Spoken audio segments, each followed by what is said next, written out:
दोस्तों उस शक्ति का फायदा ही क्या जिसका आप सही इस्तेमाल ना कर सको। आपके अंदर बोलने की कला है लेकिन आप बोलने वाले मंच पे नहीं हो। आपके अंदर किसी को कन्विंस करने की कला है लेकिन आप उस तरह की फील्ड में नहीं हो।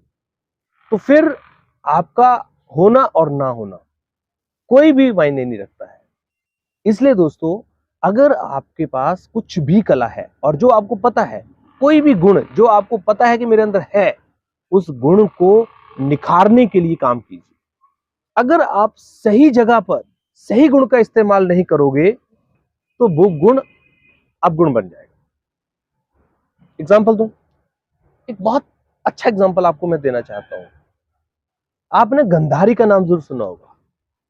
जब उसने अपनी आंखों पे पट्टी बांध ली थी तो उसकी पट्टी बांधने से लेकर उसको भगवान ने एक शक्ति दे दी थी। उसकी आंखों के अंदर ऐसा तेज दे दिया था कि वो किसी भी चीज को अगर देखेगी तो उसको वज्र बना देगी। ऐसी शक्ति उसको दे दी, मतलब त्याग की शक्ति उसको मिली। लेकिन गंधारी ने अपनी शक्ति का इस्तेमाल जब द्रौपदी का वस्त्र हरण किया जा रहा था, चीर हरण किया जा रहा था, तब नहीं किया।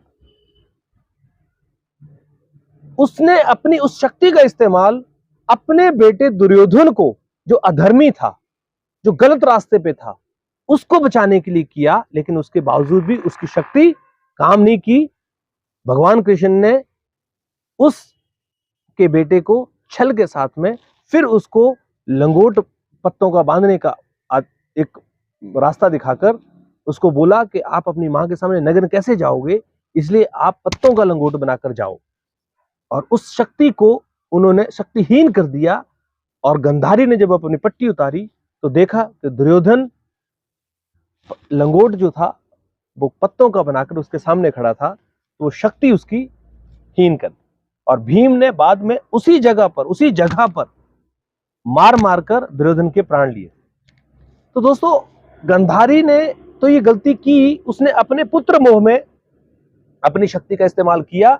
जबकि वो चाहती तो द्रौपदी का जब चीरहरण हो रहा था सभा के अंदर, तो वहां पर उस शक्ति का इस्तेमाल कर सकती थी और वहां पर वो उसकी लाज को बचाकर वो महान बन सकती थी।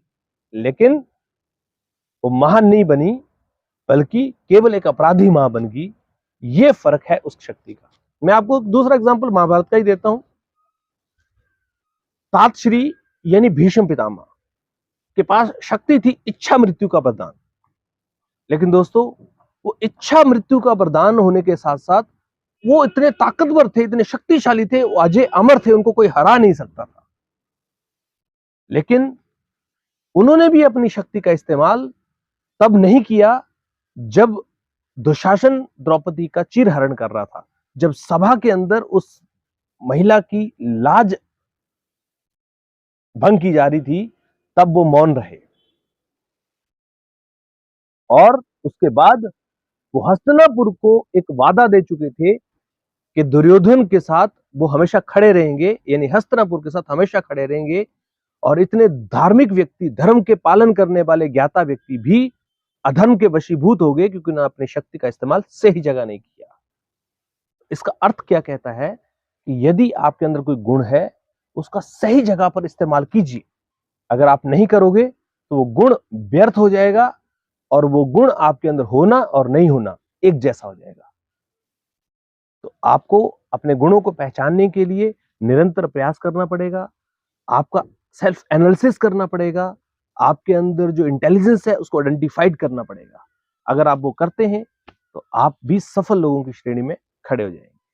तो अगर आपको वीडियो अच्छा लगे तो जरूर लाइक कीजिएगा और अपने दोस्तों के साथ जरूर शेयर कीजिएगा और कमेंट करके भी बताइएगा कि आपको ये विचार कैसा लगा। सुबह 8 बजे आपके साथ मिलता हूं कुछ इसी तरह के विचार, इसी तरह की बातें करने के लिए। आप रोज जुड़िएगा। Thank you very much.